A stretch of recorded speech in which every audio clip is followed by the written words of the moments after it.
రియా ముందు తన ఇమేజ్ ఎలాగైనా కాపాడుకోవాలి అని బలంగా ఫిక్స్ అయ్యాడు నిఖిల్. టేబుల్ చుట్టూ ముగ్గురు కూర్చోగానే పదుల సంఖ్యలో వెయిటర్లొచ్చి ఫుడ్ సర్వ్ చేయడం స్టార్ట్ చేశారు. దాదాపు 100కి పైగా టేస్టీ డిషెస్తో వాళ్ళు కూర్చున్న టేబుల్ని నింపేశారు వెయిటర్లు. ఆ గ్రాండ్ వెల్కమ్కి ఆశ్చర్యపోతూ, నన్ను ఇంప్రెస్ చేయడానికి గొప్పలు చెప్తున్నావేమో అనుకున్నాను నిఖిల్, కానీ ఈ అరేంజ్మెంట్స్ చూసాక నీకు హ్యాట్స్ ఆఫ్ చెప్పకుండా ఉండలేకపోతున్నాను. హైదరాబాద్లో ఇంత లగ్జరీ హోటల్ ఉంటుందని నేను అస్సలు ఊహించలేదు తెలుసా అని చెప్పింది రియా.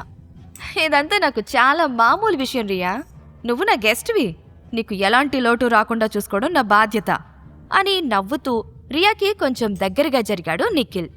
ఇంతలో తన దగ్గరికి సికిందర్ రావడంతో, నువ్వు వెళ్ళిపో అని కళ్లతోనే సైగ చేసి చెప్పాడు విజయ్.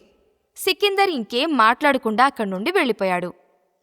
రియా ముందు షో చేయడానికి, ఎరా నేను బొట్టు పెట్టి పిలవాలా, మా దగ్గరకొచ్చి కూర్చో, నువ్వు ఎల్లరికం అల్లుడివి అంతే, బెచ్చగాడివేం కాదు అని శృతికి హైఫై ఇస్తూ వెటకారంగా అన్నాడు నిఖిల్. అతడితో గొడవెందుకు అనుకుంటూ శృతి పక్కన కూర్చున్నాడు విజయ్. నువ్వు వెజిటేబుల్స్ కొనడానికి ప్రతిరోజు మార్కెట్కి వెళ్తావు కదా, ఇక్కడున్న డిషెస్ని చూసి ఏ డిష్ని ఏ వెజిటేబుల్తో చేశారో గెస్ చేసి చెప్పు అని వెటకారంగా నవ్వుతూ అడిగాడు నిఖిల్. ఇంట్లో వంట చేసేది వీడే కాబట్టి ఈజీగా చెప్పేస్తాడన్నయ్యా అని శృతి కూడా నవ్వేసరికి నిఖిల్ పగలబడి నవ్వాడు. వాళ్ల మాటలకి ఆశ్చర్యపోతూ, నువ్వింకా ఇంటి పనులే చేస్తున్నావా విజయ్, ఈ పాటికి ఏదో ఒక జాబ్లో సెటిల్ అయి ఉంటావనుకున్నాను అని అంటున్న రియా మాటల్లో కూడా కాస్త వెటకారం కనిపించింది. నిఖిల్ శృతిలు ఒకరినొకరు చూసుకుని గట్టిగా నవ్వుతూ, ఈ పనికిమాలినోడికి జాబ్ ఎవడిస్తాడు రియా, వీడి మొహం చూస్తే అర్థం కావడం లేదా, వీడొక లూజర్ అని అంటూ విజయ్ పరువు తీయడమే లక్ష్యంగా పెట్టుకున్నారు ఇద్దరు. పైగా వీడి పెళ్ళం ఇప్పుడు బాగా సంపాదిస్తోంది, ఆ డబ్బుకి అలవాటు పడి ఇంటి పని చేసుకుంటూ లేజీగా తయారయ్యాడు, మిథున ఉండగా వీడు జాబ్ చేయాల్సిన అవసరం లేదు అని విజయ్ని అసహ్యించుకుంటూ చెప్పింది శృతి. రియా ముందు గొడవపడ్డం ఇష్టం లేక తన కోపాన్ని ఆవేశాన్ని కంట్రోల్ చేసుకుంటున్నాడు విజయ్. సడన్గా నిఖిల్కి ఒక ఐడియా రావడంతో, హే వెయిటర్, మీ హోటల్లో ఉన్న కాస్ట్లీయెస్ట్ వైన్ బాటిల్స్ తీసుకొని నా టేబుల్ మీద పెట్టండి అని చిటికలు వేస్తూ మరీ చెప్పాడు. అతడికి అడ్డు చెప్పొద్దని సికిందర్ ఆర్డర్ వేయడంతో హోటల్లో ఉన్న కాస్ట్లీయెస్ట్ వైన్ బాటిల్స్ని తీసుకొచ్చి నిఖిల్ టేబుల్ మీద పెట్టారు. అవి రాగానే ఇక జీవితంలో మందు దొరకదేమో అన్నట్టు ఎత్తిన బాటిల్ దించకుండా తాగుతున్నాడు నిఖిల్. ఒక బాటిల్ ఫినిష్ చేసి విజయ్ వైపు కన్నింగా చూస్తూ, నన్ను మా నాన్నని మిథున ముందు అవమానించినందుకు ఈరోజు నేను ఖచ్చితంగా రివెంజ్ తీర్చుకుంటాను. రియా ముందు నిన్ను తలదించుకునేలా చేసి ఈ హోటల్కొచ్చినందుకు పశ్చాత్తాపడేలా చేస్తాను అని విజయ్ వైపు చూస్తూ అనుకున్నాడు నిఖిల్.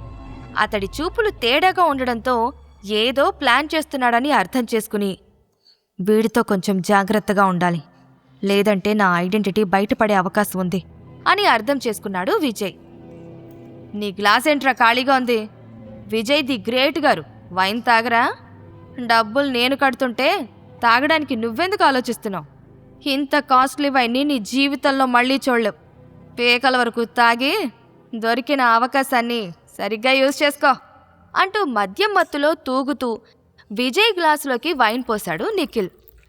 నేను తాగడం మీరెప్పుడైనా చూసారా నిఖిల్ గారు, నాకు తాగే అలవాటు లేదని మీకు తెలీదా, లేదంటే తెలిసి నాతో బలవంతంగా తాగించాలి అనుకుంటున్నారా అని నిఖిల్ కళ్ళల్లోకి చూస్తూ పొగరుగా అడిగాడు విజయ్. వెనకటికొకడు పిలిచి పిల్లనిస్తానంటే నా దగ్గర మ్యాటర్ లేదు అన్నాడంట, పోనీలే పాపమని వైన్ ఆఫర్ చేస్తే మాకే నీతులు చెప్తున్నావా అని తిడుతున్నట్టే అడిగింది శృతి.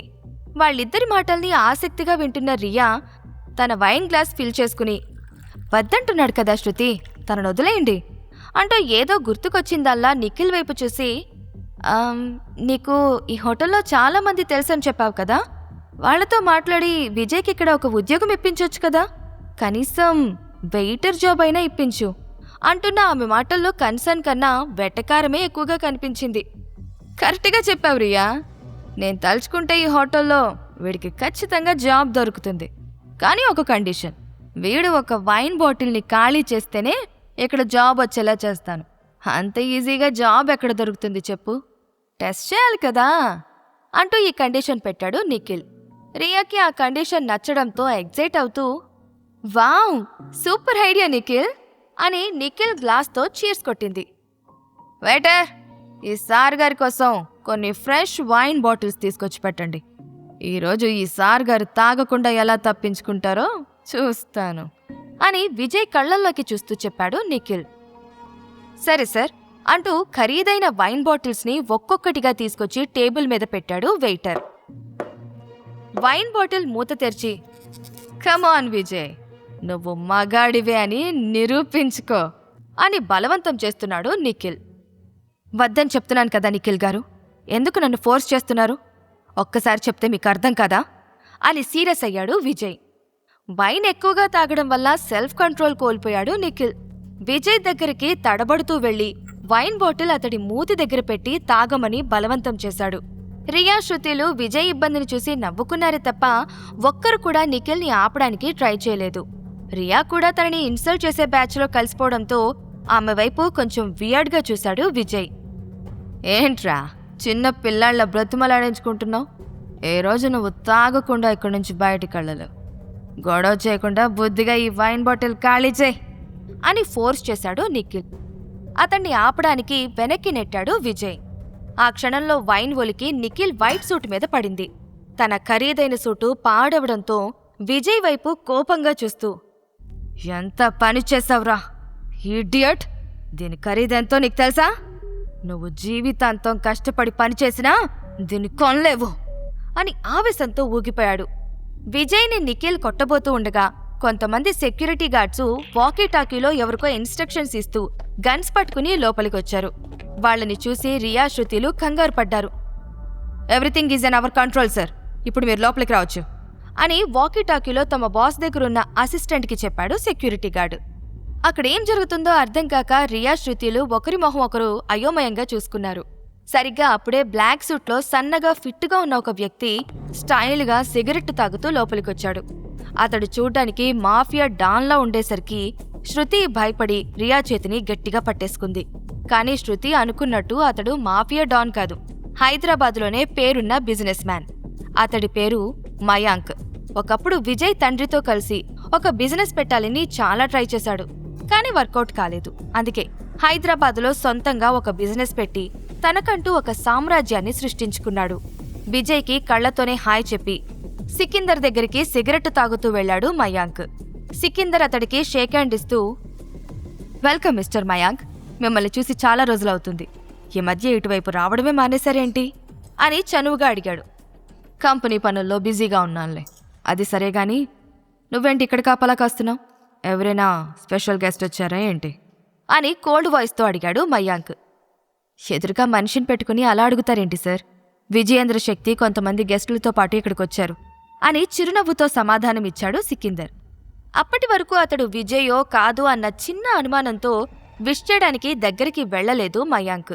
ఇప్పుడు కన్ఫర్మ్ అయ్యేసరికి విజయ్ దగ్గరికి చిరునవ్వుతో వెళ్లాడు. అతన్ని ఆపాలని సికిందర్ ట్రై చేశాడు గాని అతడి వల్ల కాలేదు. ఓ షెట్, వీళ్ల ముందు మయాంక్ గారితో ఎలా మాట్లాడాలి? నా గతం గురించి, నా తండ్రి గురించి మయాంక్ గారు ఏమైనా అడిగితే నేను అడ్డంగా దొరికిపోతాను అని మనసులో అనుకుంటూ శృతి, రియాల వైపు చూశాడు విజయ్.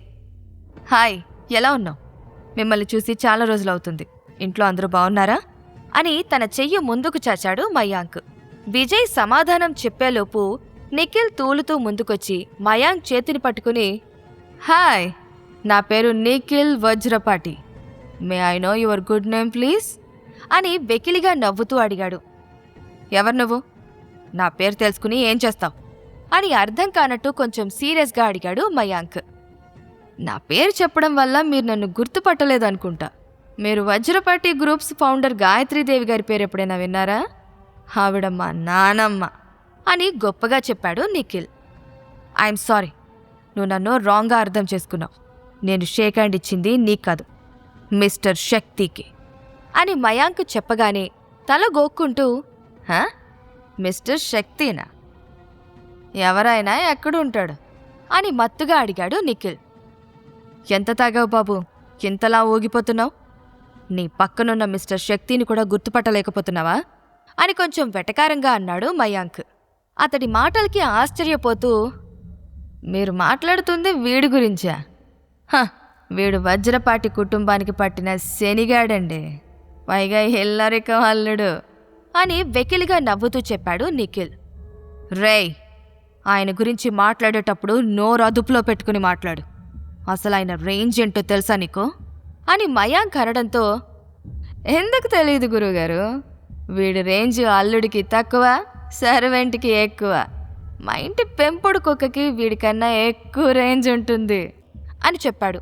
ఆ మాటలకి విజయ్ పిడికిలితో పాటు మయాంక్ పిడికిలి బిగుసుకుంది. శక్తి ఫ్యామిలీతో వర్క్ చేసే అవకాశం రాకపోయినప్పటికీ ఆ ఫ్యామిలీ అంటే మయాంక్కి చాలా రెస్పెక్ట్ ఉంది. విజయ్ కంటే ముందు మయాంక్ రియాక్ట్ అవుతూ, సెల్ఫ్ రెస్పెక్ట్ లేని వాళ్ళకి రెస్పెక్ట్ ఇవ్వడం తెలీదులే.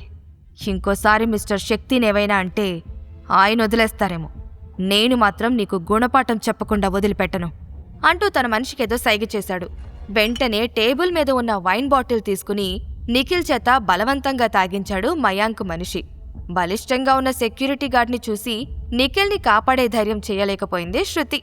పూర్తిగా నిషాలో మునిగి తేలుతున్న నిఖిల్ కాలర్ పట్టుకుని, పోనీలే పాపం అని ఒక్క వైన్ బాటిల్తో వదిలిపెడుతున్నాను.